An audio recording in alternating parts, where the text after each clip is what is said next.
Hi everyone, it's Giselle with a message for today. Again, it's Tuesday, so not usually my regular scheduled day to post, but I thought that I needed to talk about this. This is something that has been with me all day, and I thought, well, if you can't let it go by now, it's something that you must discuss.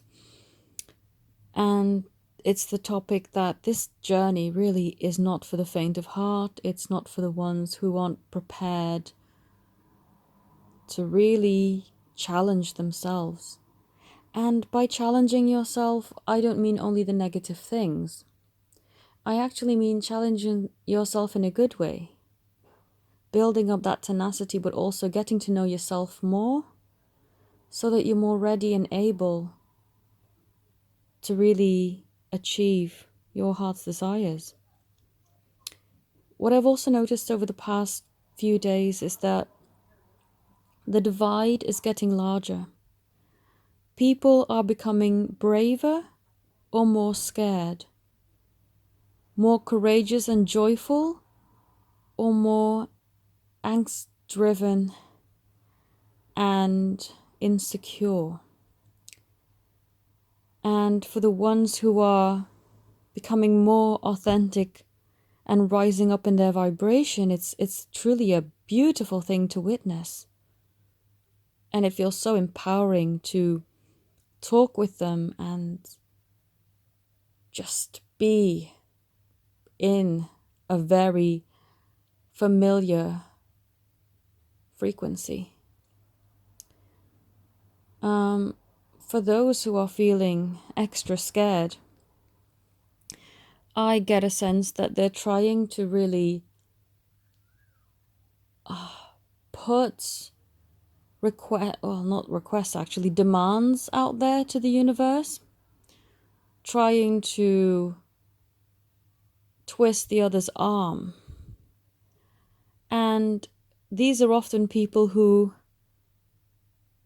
feel very new to this journey. Trust me. I when I was new to the journey, I was into all sorts of demands too, but through being on this path, you learn to be patient. I used to hate the word patience. Now it's just a natural part of who I am, and it doesn't do anything for me. Like, it doesn't make me angry. It used to wind me up so much, but now it's like, yeah, patience, it's a natural part of the process. And the divide is just getting more and more. It's like you are really being able to tell apart the ones who are prepared and ready to now get stuck in and to receive, and the ones that are just going to create more of the same and have, sadly, I don't think it's a sad thing because everyone has to go through it at some point, but have a while to go yet. Or may even retreat completely and come back to it years later. Who knows?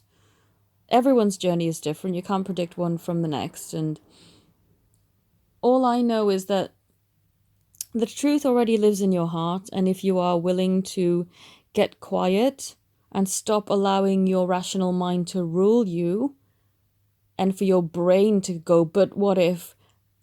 What about this point? What about that point? How, when, where, why? Why does this have to happen to me? Why is this so unfair? Your brain just needs to be quiet for you to then go into your heart, and there is where the truth lives. And the majority of people who have found about this journey are twin flames. They may have just not been involved in the correct type of situations to bring them to their highest vibrations yet, but there's hope out there for everybody. And I hope this message brings you encouragement and brings you hope and belief that things are always working out, whether you see it right now or not. Sometimes we're too rash and too quick to jump to conclusions. I know with my false twin, I was a bit too eager and I thought, oh man, this is the one. No, fell flat on my face. It did not, didn't turn out to be that way, but I knew it all along. When I checked in with my heart, when I checked in with my true essence, I tried to do all sorts. I went into meditations, to meet my higher self and all sorts. And I don't really bother with any of that now. All I do is tune into my heart, and there she is. But yeah, and I could never connect. I could never connect. I could never really find him. When I saw him, he would never speak. It's an indication that they're just not it. And stubbornly, I tried to hang on to that. But when you find your truth and you find a true resonance, someone who awakens you to the point of no return, it's what my twin did for me is what my grandmother did for my reactivating of my mediumship skills. Because I was born a medium. I could see spirits, I interacted with them, they came to me for help. Why would you come to a 3-year-old for help? God knows, but they probably thought I was the only one who could interact with them. So, as I grew up, through my parents' religion, I was told that being a medium was a bad thing. So I shut that part of myself off for the longest time. And then when my grandmother passed away, she reopened my mediumship third eye, where I saw her spirit and I knew instantly, oh, you're okay. You passed over, but you're okay. And the reason why I'm sharing this story is because after that, I began to embrace that side of me. And then family members started to appreciate that side of me too, where they even come to me for help. And, although I don't willingly go and look for people who've passed away, when you have a reading with me, that's not something I offer. Because, if I open that window again, I'll never get any sleep. But it's something that got reawoken within me.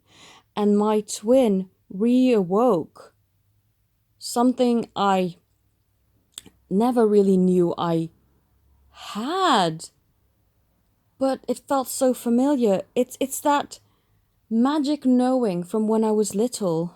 It kind of faded around about the time that I was 6 years old, five and a half, 6 years old. Now I kind of know that matches with his becoming physical, but it's so amazing how he reawoke that connection that I've never, ever, ever had with any living person, ever.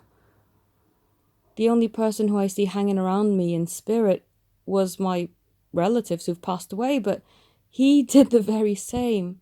The day we went into separation on the physical, I had him in the spiritual, always there, and it was, oh my goodness, eye-opening. So even if you feel discouraged right now that you're not even sure who your twin is, don't be discouraged. Just be open and ask the universe to give you guidance and signs, and don't be too pressing with, I want them to apologize to me, and that's not really going to work. If you're wanting somebody back and for them to apologize to you first and foremost, it's not going to manifest in that way, because there is a huge amount of resentment in that statement.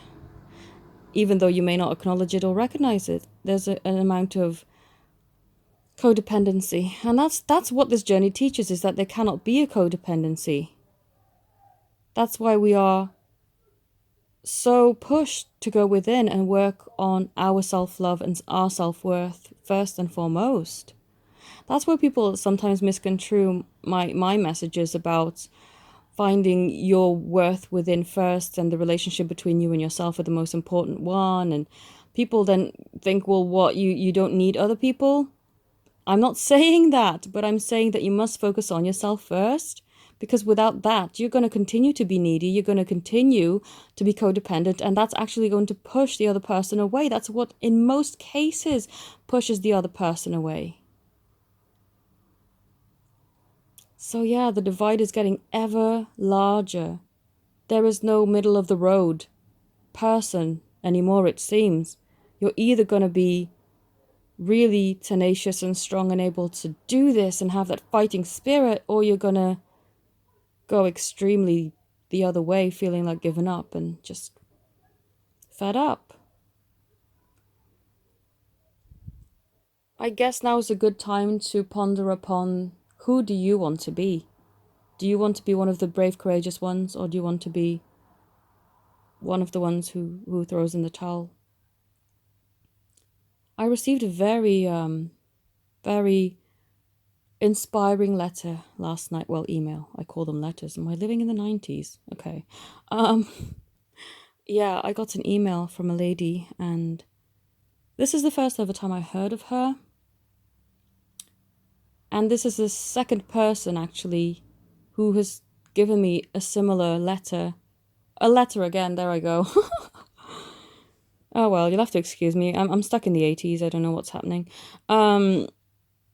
Yeah, where, about 2 weeks apart, I've had two people come to me with very similar observations and comment about how my video, or the first one they watched, happened to be by accident, and it just popped up at the right time for them, and that it changed their life, or changed their viewpoint. And I'm like, wow, two people in a space of a month, that's just crazy. I mean, honestly, I don't think I'm that good. But to get such wonderful feedback, it's like, oh, it warms my heart. And I told them, thank you so much, you know who you are. It really warms my heart, because in times of adversity, in times of people being super one way or the other, I truly appreciate your support and kindness and love. So thank you very, very much for expressing so much of who you are in your journey. And the lady that did contact me last night, I'm sure it must have been daytime, because I think she's in a different time zone. But what was for me last night, it was very inspiring for her to be so brave, to break out of her traditional beliefs, and to challenge herself, to align with the true essence of who she is and her soul. And it was so inspiring. And that's when I really felt pushed to give this message out. And I saw it more and more as I read her letter, is you really become more of what you've put into this journey through this harvest moon. Is, the people who have grown and started to elevate their souls and vibrate at such a high frequency are climbing ever higher, higher, higher. And sadly, the opposite happens for people who have not invested and just continued on to be needy and codependent. But I want to say to you, now is the time to make a decision. If you feel like you've been slipping and going the other way, but you want to rise up, now is the time to do it. There is no better moment than the present, and you know that you have it in you. Otherwise, you would not even be awakened to this. There's no accidents. There is no coincidences in this. I feel it very strongly. So, I hope that this message has inspired at least one of you. And I thank you all for watching. For those who've been so supportive of me, thank you. I truly appreciate it. It warms my heart. I'm not on here to get kudos and any of that, but when things seemingly kind of go against the grain, it's good to know that there is support and love out there.